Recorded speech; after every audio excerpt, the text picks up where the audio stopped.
This mastery session is all about how I stay creative. And the first insight I want to offer to you with great respect is whether you are a bookkeeper or a banker, whether you're a taxi driver or a hamburger flipper, whether you're a student or a filmmaker, you are a creative. When we think of the word creative, we think of people who are in ad agencies, or so often we think of artists. But whatever you do every day is your craft. Whatever you do every day, you have the opportunity, and I suggest to you the responsibility to produce your art. And what you release out into the world will determine what the world sends back to you. So you are a creative. My life changed when I was a litigation lawyer and I was working on this project for this law society that I was working for in my free time. And I was putting together this project, and we were going to bring together all these different lawyers for the other lawyers in the city. And my co-partner on this project said, you know, Robin, you're extremely creative. And that sort of woke something up inside of me, and it turned me on to the fact that I have creativity inside of me. And it was just this light bulb or aha moment. And so I suggest the same to you, which is regardless of what you do or where you live in the world, you have creativity inside of you. And one of my favorite questions is, what would the little child that you once were think of the adult that you've become? When you were a little kid, your eyes sparkled. When you were a little kid, you loved producing art into the world. What has happened to that, if anything? So I want you to start thinking like Da Vinci. I want you to wake up your inner Picasso. I want you to find that Van Gogh inside of you. And regardless of what you do, I want you to connect to your creative wellspring that longs to, show up fully in the world. So with that insight that you are a creative person and you have art within, I'm going to share with you 6 tactics that will allow you to do what I suggest. And number 1, we live in a world of dramatic distraction. Most people are suffering from broken focus syndrome. It has never been so easy to be seduced by the shiny toys of modern society and spend the best hours of your best days doing not much of anything. And so the first tactic that I offer to you is build your life and your work flow around what I call tight bubbles of total focus. And that might mean blocking out 3 times a week from 9 o'clock to 12 o'clock on your written schedule, because what gets scheduled gets done. And during that 9 o'clock to 12 o'clock tight bubble of total focus, you turn off all your technology.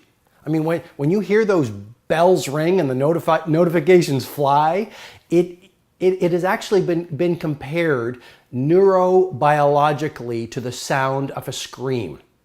And I want to, make that with great precision, that point, which is the sound of a phone ringing has been compared in terms of your internal response, neurobiological, to the sound of a scream. But if it happens constantly every day, it becomes your new normal. Pretty interesting point, no? So during that tight bubble of total focus, you want to build a period of solitude and isolation and quiet where your brain shifts from beta to alpha, where you actually start to go deep and release all that neurochemistry of mastery. So like dopamine and serotonin and all that those good brain chemicals, so you do genius level work.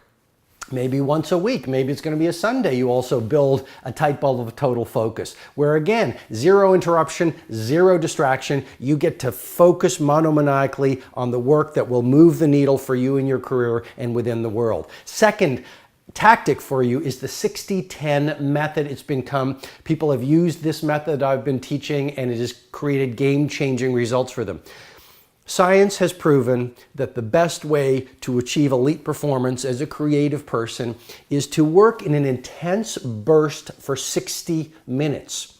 So literally, you almost get sweaty because you are so focused, you are expending all of your creativity, all of your talents, all of the jewels of your internal gifts for 60 strong minutes. Just like a runner running for 60 minutes full out. Then what do? 10 minutes of recovery. What makes an elite athlete is not really what you do on the playing field, it's how you recover. So 60-10 method, do that twice a day. Let's say you pull out your phone and you look at your time, 60 minutes of intense creativity, 10 minutes of recovery, do another 60-minute burst and another 10 minutes of recovery. That's what, roughly 2.5 hours. You probably will get more done, better work done in those 2.5 hours than most people get done in probably 14 days. Third tactic I want to offer to you, learned it from Bill Gates, dream weeks.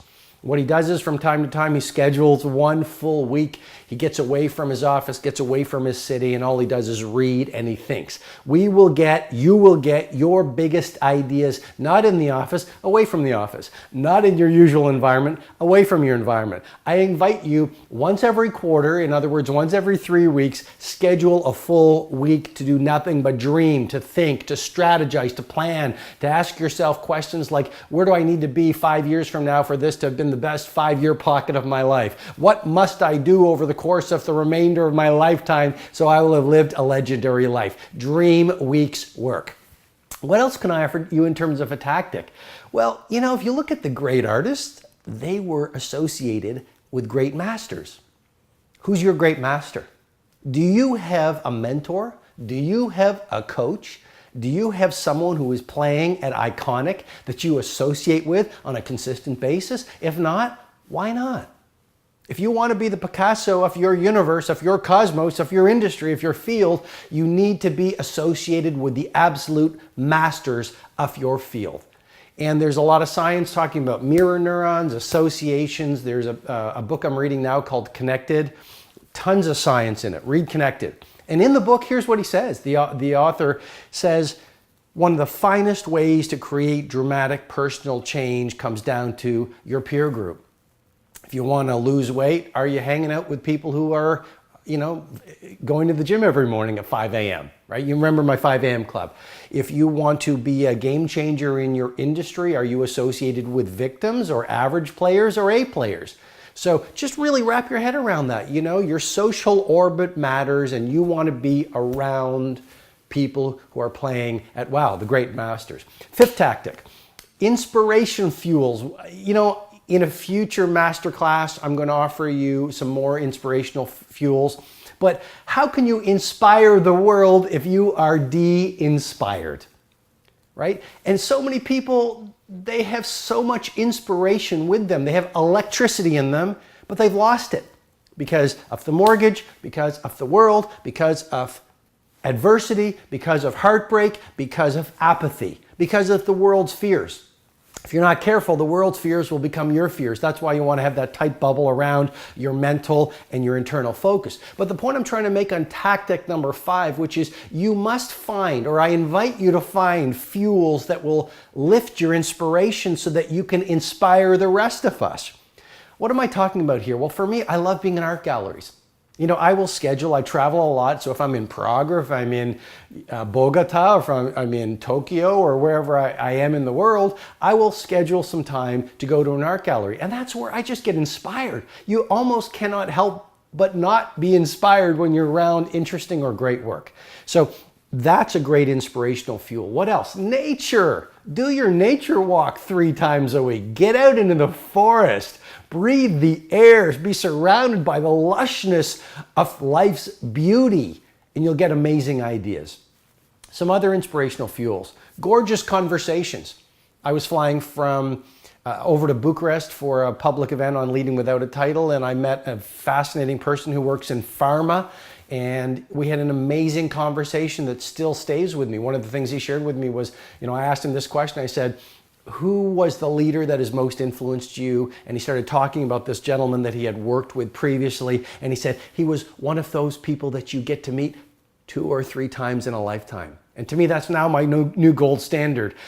I want to become one of those human beings that you'll get to meet 2 or 3 times in a lifetime because of the humanity I radiate and the enthusiasm I radiate and the love I radiate and the creativity I offer. And I'm not saying I'm there, but we are all works in progress, and that is my aspiration. And the final tactic I want to offer to you is really protect your focus. Focus is an asset. That's the 6th, where's my fingers here? That's the 6th tactic that I use to be creative. I'm a fanatic in a gentle way about protecting my focus. When someone brings me a problem, it's like, you deal with it. That's your opportunity to grow. Don't put it on my shoulders. Don't put it in my mindset. When I'm in an airport and I hear the news blasting, who came up with that idea? Let's put a television on every gate and let's put the most toxic information coming off that television, and let's populate and pollute the whole environment from that. So in this world, I'm sure, perhaps you agree, but it's never been so important to protect a pristine mindset. I walk around with these beats on, or, so I can listen to great audiobooks of entrepreneurs and game changers and creatives and loving human beings and people who are doing great things in the world. And I really protect my focus, and I invite the same for you. It's been great being with you. I hope you've enjoyed my philosophies and ideas on how I stay creative. Remember, you are a creative, and please, you have an obligation and a responsibility, and I'm going to use this word, a duty, to the rest of the world to let your creativity shine, because if you don't, the world will be darker without the light of your talents, gifts, and creativity. With great enthusiasm and encouragement, I'll talk to you soon. Bye-bye. Hi, it's Robin. I invite you to subscribe to this podcast, and definitely go over to robinsharma.com for more information, tools, and resources on mastery, elite performance, and living a world-class life.